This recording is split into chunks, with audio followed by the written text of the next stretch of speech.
akan terisi otomatis per tanggalnya. Jadi dia kayaknya dipukul rata gitu loh, dibagi rata gitu loh. Jadi misalkan Oktober itu 1 miliar, hari kerjanya misalkan 10, jadi 1 miliar dibagi 10, dibagi jenis belanja. Jadi nilainya terus otomatis. Nah tugasnya sama dengan yang di SAS tadi, di Sakti juga tugasnya menyesuaikan RPDH yang akan diambil per jenis belanja dan per tanggal. Sama persis. Di double klik kemudian kita isi nilainya yang kita inginkan. Kemudian kalau sudah, klik tombol simpan. Namun di aplikasi Sakti ada satu user lagi, ada satu user yang digunakan atau berperan dalam pembuatan PPDH ini, yaitu user PPK atau validator. Jadi kalau tadi di SAS user PPK-nya membuat, nggak usah divalidasi. Kalau di Sakti user PPK-nya memvalidasi apa yang sudah diinput oleh operator. Kalau di Sakti, ketika apa yang diinput oleh operator itu sudah sesuai dengan yang diharapkan PPK, maka PPK bisa melakukan klik tombol validasi. Ketika sudah divalidasi oleh PPK, maka data tersebut akan terbentuk dan data tersebut bisa masuk ke aplikasi Sprint, bisa di-upload di aplikasi Sprint. Nah, kalau di Sakti ada batal validasi. Jadi gimana kalau misalkan ternyata sudah kita upload, ternyata ada tanggal-tanggal tertentu yang harus disesuaikan. Kalau di Sakti kan tadi, kalau di SAS kan tadi modul PPK tinggal login, sesuaikan, simpan, bentuk ADK. Kalau di modul Sakti, PPK-nya harus melakukan batal validasi dulu agar operator bisa menyesuaikan. Jadi kalau PPK sudah memvalidasi, sudah diupload, ketika ada perubahan, OPR atau operator belum bisa melakukan perubahan sebelum PPK-nya melakukan batal validasi. Jadi kalau misalkan ini belum sesuai yang tanggal-tanggal sekian, oh iya Pak, di batal validasi dulu aja, nanti saya sesuaikan, seperti itu. Kurang lebih sama menu-menunya dan tahapan teknis tata cara pembuatan dan penguploadan di aplikasi Sprint-nya. Di Sakti lebih agak banyak validasi yang ditampilkan. Salah satunya contohnya ketika SPM yang dibuat melebihi PPDH yang dibuat. Jadi misalkan tanggal berapa? Besok Senin misalnya tanggal 19.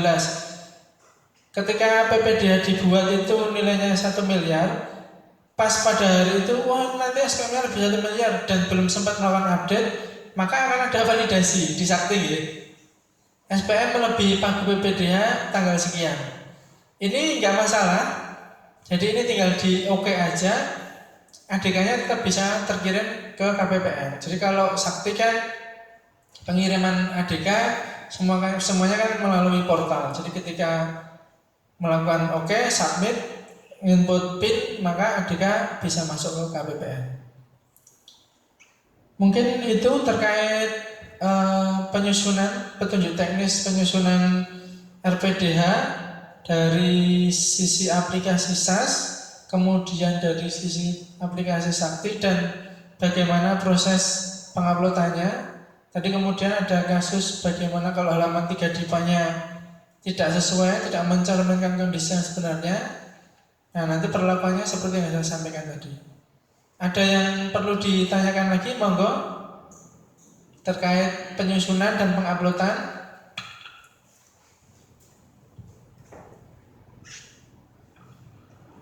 Sudah kayaknya ini Pak. Ya, cukup ya. Nah, baik, terima kasih. Saya kembalikan ke Pak Ari. Wassalamualaikum warahmatullahi wabarakatuh. Waalaikumsalam warahmatullahi wabarakatuh. Terima kasih untuk menyemangati Mas Joko melayani Bapak. Kita mohon aplaus nih Pak. Jadi begini Pak, KPPN ini memang kan selalu mengalami pembaruan Pak ya. Karena kan salah satunya kita melaksanakan reformasi birokrasi Pak. Dulu KPPN sebelum tahun 2007 itu pegawainya sampai 140 Pak. Kemudian setelah 2007 itu hanya tinggal kurang lebih 40 Pak. Nah sekarang makin berkembang, di KPPN kami ini hanya 24 Pak.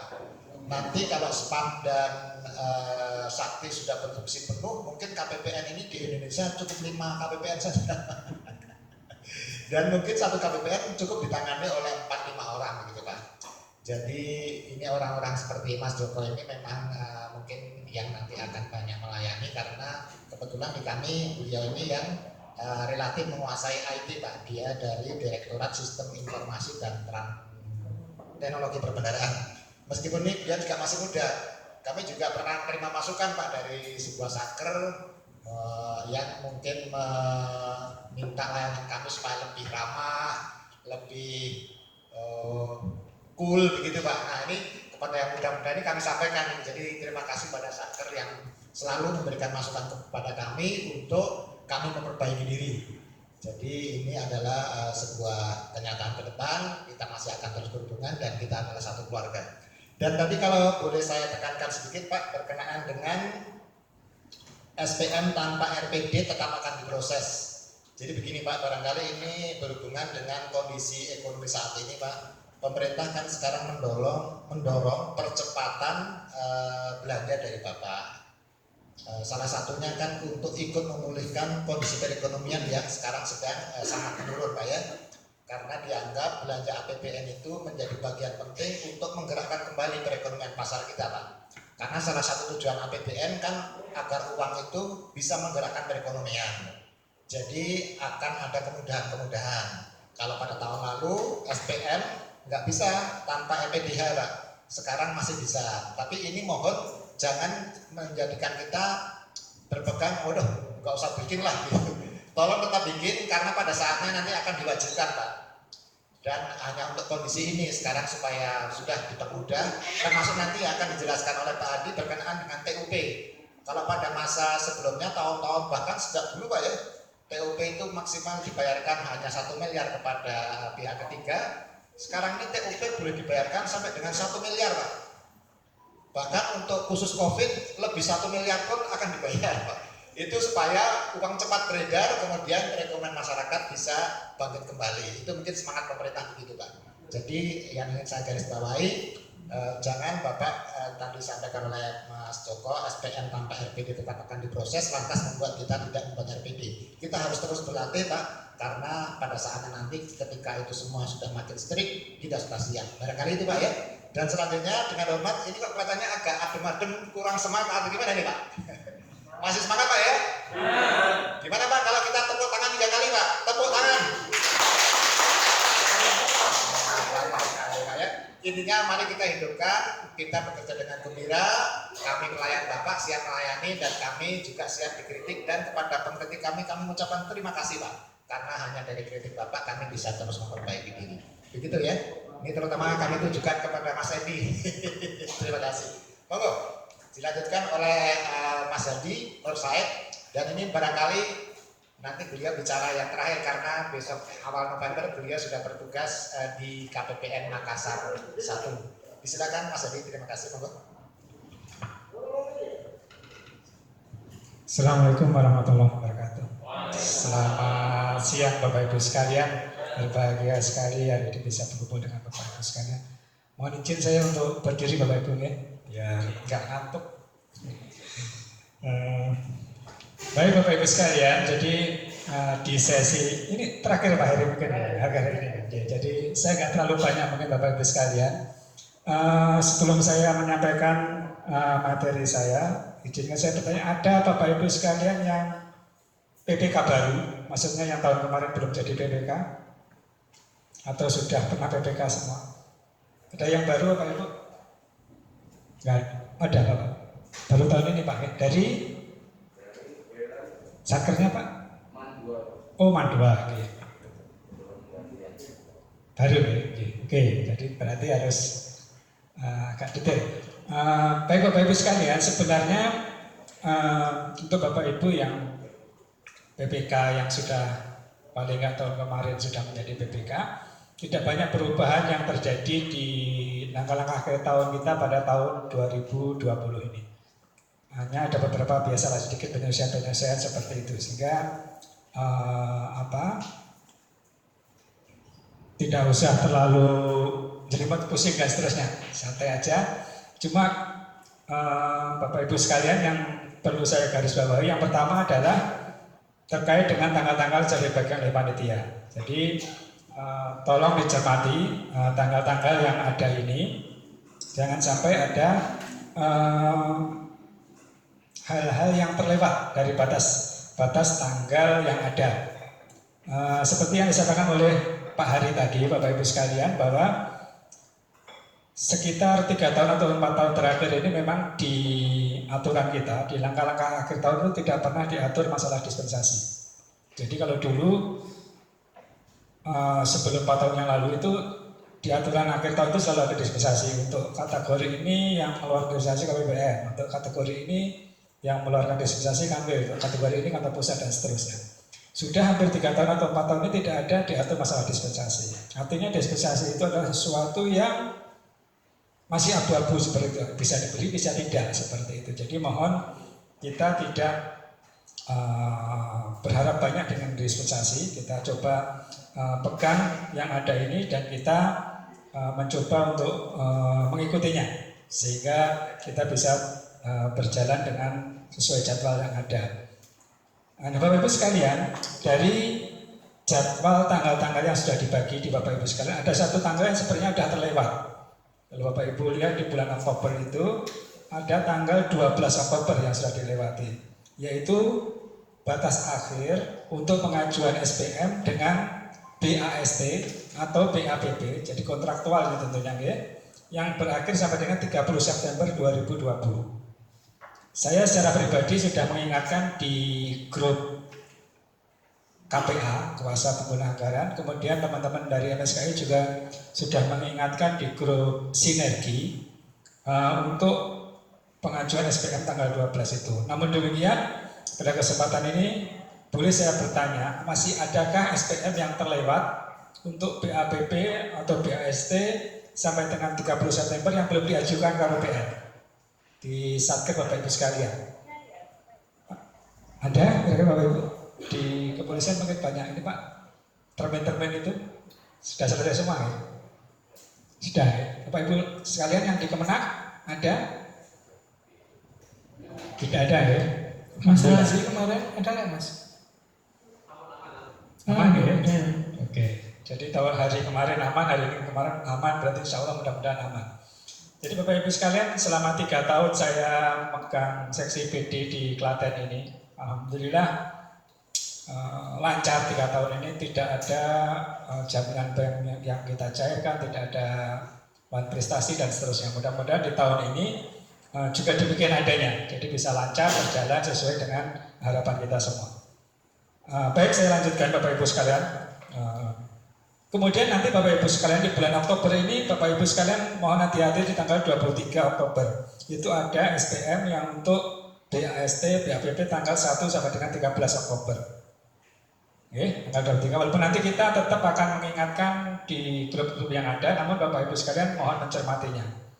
Demikian juga di bulan November ada 2 tanggal yang harus kita cermati, yaitu tanggal 9 dan 24. Tanggal 9 itu untuk SPM yang BAST-nya atau BAPP-nya 14 Oktober sampai 26 Oktober. Kemudian tanggal 24 itu untuk SPM yang BAST-nya 27 Oktober sampai 12 November. Ini adalah 2 bulan yang masuk dalam langkah-langkah akhir tahun, jadi belum akhir tahun yang sebenarnya. Kemudian akhir tahun yang sebenarnya adalah di bulan Desember. Di bulan Desember ini Bapak Ibu sekalian, hari kerja kita di tahun 2020 ini hanya 17 hari kerja. Jadi banyak libur di akhir bulan itu, sehingga SPM terakhir pun yang kita terima itu di tanggal 23 Desember. Itu pun untuk SPM beban bun. Jadi untuk SPM LS itu nanti terakhir di KPPN itu adalah tanggal 17. Tanggal 21 itu 12. Jadi secara praktis nanti SPM itu, SPM isi itu yang masuk KPPN paling akhir adalah tanggal 17 Desember. Jadi lengkapnya tanggal 2 itu untuk SPM gaji Januari. Jadi Bapak Ibu sekalian, diingatkan nanti pada PPSPM dan pembuat gajinya bahwa gaji itu biasanya tanggal 15 paling lambat. Namun untuk bulan Desember nanti paling lambat adalah tanggal 2. Jadi nanti jangan karena kebiasaan tanggal 15 ya, nanti kemudian diajukan tanggal 15 juga seperti itu, jangan sampai nanti sehingga menjadi tertolak dan menjadi gaji susulan di bulan Januari akhirnya. Jadi jangan sampai, nanti mohon diingatkan di BPSPM-nya dan PDG-nya, pembuat daftar gajinya, untuk bulan Desember gaji diajukan ke BPN paling lambat adalah tanggal 2 Desember. Kemudian tanggal 7, Bapak Ibu sekalian, adalah untuk pengajuan SPM UP. Jadi Bapak Ibu sekalian yang belum mengajukan UP, kemudian mungkin berpikiran, oh saya kayaknya perlu nih UP untuk bayar lembur dan uang makan misalnya, atau untuk keperluan lainnya, itu nanti boleh diajukan paling lambat tanggal 7. Begitu juga dengan TUP, seandainya UP-nya dirasa kurang, saya perlu tambahan, itu juga terakhir tanggal 7 Desember. Begitupun seandainya Bapak Ibu sekalian melakukan revolving, GUIC, juga tanggal 7. Jadi tanggal 7 ini adalah untuk terakhir pengajuan SPM UP, TUP, dan GUP. Jadi setelah itu nanti tinggal SPM GU nihil, tidak ada uangnya lagi. Jadi uang yang SPM yang GU yang ada uangnya itu terakhir tanggal 7. Setelah itu tinggal penihilan sampai bulan Januari. Kemudian tanggal 8, Bapak Ibu sekalian, adalah untuk SPM yang BAST atau BAPP-nya 13 November sampai dengan 30 November. Itu paling lambat tanggal 8. Kemudian di minggu berikutnya itu udah berturut-turut tanggal 14 sampai 17. Tanggal 14 itu untuk SPM LS kontraktual dan SPM KP. SPM LS non kontraktual ya. SPM LS non kontraktual dan SPM KP.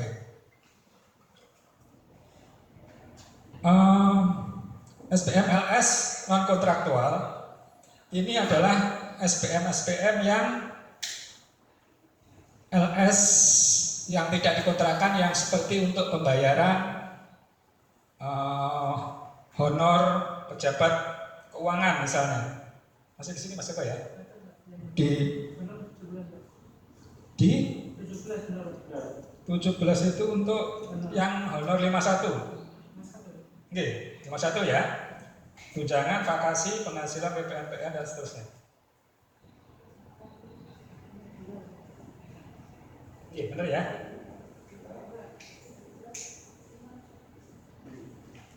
Oke, ini banyak SPM LS yang non kontraktual.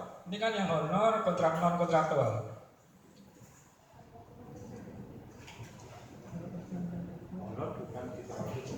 Oke, 14. Makanya kalau yang 17 ini kan SPM LS honorarium, tunjangan, vakasi, PPNPN Desember 2020. LS non kontraktual bukan yang kalau di bawah 50 juta itu Pak? Oh ya, yang ini ya, yang kwitansi ya? Iya. Oke ya. Yang di bawah 50 juta Pak. SPM yang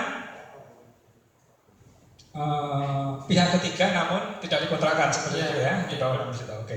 Jadi itu paling lambat nanti tanggal 14. Ini banyak di rumah sakit juga banyak yang kecil-kecil gitu Mas ya. Nah, ini tolong dicermati. Kemudian tanggal 15 Bapak Ibu sekalian itu adalah untuk SPM PAST 1 sampai dengan 8 Desember.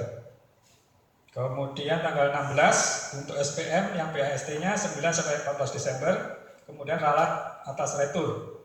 Nah, tanggal 17 tadi untuk yang tadi PAST 15 sampai 31, kemudian SPM LS honorarium, tunjangan, vakasi, penghasilan PPNPN untuk bulan Desember. Kemudian tanggal 21 apabila ada perbaikan, dan tanggal 23 adalah beban dibabut. Jadi ini adalah tanggal-tanggal yang kita perlu cermati Bapak Ibu sekalian.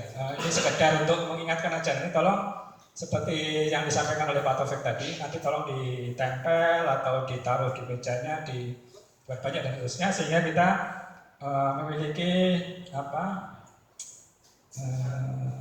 ingatan yang cukup untuk membantu mengingatkan kita, karena kita ini kan terbatas ya ingatan kita. Kalau kita mengandalkan ingatan ya nanti akan kelewat seperti itu. Jadi mohon nanti bisa dicermati, atau perlu di HP kita juga catat gitu di email kan nanti tanggal ini ada dering, bunyi, mengingatkan dan seterusnya bisa aja kita dengan teknologi yang ada. Baik Bapak Ibu sekalian, kita sekarang agak ke teknis. Ini adalah gambaran umum tanggal-tanggalnya tadi, kita sekarang ke teknis. Bapak Ibu sekalian, kita agak berhati-hati di bulan Desembernya. Jadi kalau yang Oktober, November tadi kan hanya ada 4 agenda, batas-batas tanggal tadi ya. Yang penting Bapak Ibu sekalian cermat. Kemudian kalau ada tagihan segera diajukan, jangan disimpan, ditaruh di laci dan seterusnya sehingga nanti tertumpuk, kelupaan dan seterusnya. Namun untuk di bulan Desember ini kita perlu sedikit waspada dan ada sedikit perlu cermat seperti itu. Yang pertama, pengajuan SPM pada tanggal 1 Oktober sampai dengan 16 Desember. Kontrak sampai dengan tanggal 30 November didaftarkan paling lambat tanggal 3 Desember. Kontrak tanggal 30 November. Jadi Bapak Ibu sekalian, secara umum kontrak itu didaftarkan paling lambat adalah 5 hari kerja. Jadi sudah normal ini ya, sudah berjalan sesuai yang sampai saat ini sudah kita lakukan. Namun khusus untuk kontrak yang nanti di bulan sampai dengan 30 November itu, walaupun dia lambat, biasanya selama ini kan kalau lambat masih bisa pakai dispensasi dan seterusnya ya. Nanti di bulan Desember itu paling lambat 3 Desember harus segera didaftarkan. Kemudian kontrak setelah 30 November harus sudah didaftarkan 5 hari kerja setelah ditangani. Jadi misalnya di bulan Desember ternyata masih ada pekerjaan-pekerjaan yang karena satu dan lain hal baru ada gitu ya. Kayak misalnya tadi yang teman-teman dari BPN gitu, ternyata MP-nya baru turun sehingga baru ada kerjanya dikontrakkan dan seterusnya seperti itu. Kalau mau dibayar dengan LS, nanti kontraknya didaftarkan paling lambat 5 hari kerja untuk di bulan Desember itu. Walaupun Bapak Ibu sekalian, untuk tahun ini dimungkinkan nanti walaupun itu kerjaan kontraktual bisa dilakukan dengan TUP. Kemudian kontrak setelah 30 November sudah ya. Ketentuan pengajuan SPM LS kontraktual diatur sejak 1 Oktober dengan percepatan penyampaian SPM ke KPPN seperti ini yang tadi sudah kita bacakan itu ya. Tanggal-tanggal tadi yang sudah kita bantu dengan ini cetakan. Lanjut Mas Joko. Nah ini Bapak Ibu sekalian yang agak krusial. Apabila Bapak Ibu sekalian memiliki SPM LS dengan jaminan pembayaran di akhir tahun. Apa yang disebut dengan SPM dengan jaminan pembayaran akhir tahun ini? Bapak Ibu sekalian, norma umum dalam pembayaran APBN itu adalah kita itu tidak boleh membayar suatu pekerjaan sebelum ada prestasinya. Jadi kita membayar sesuatu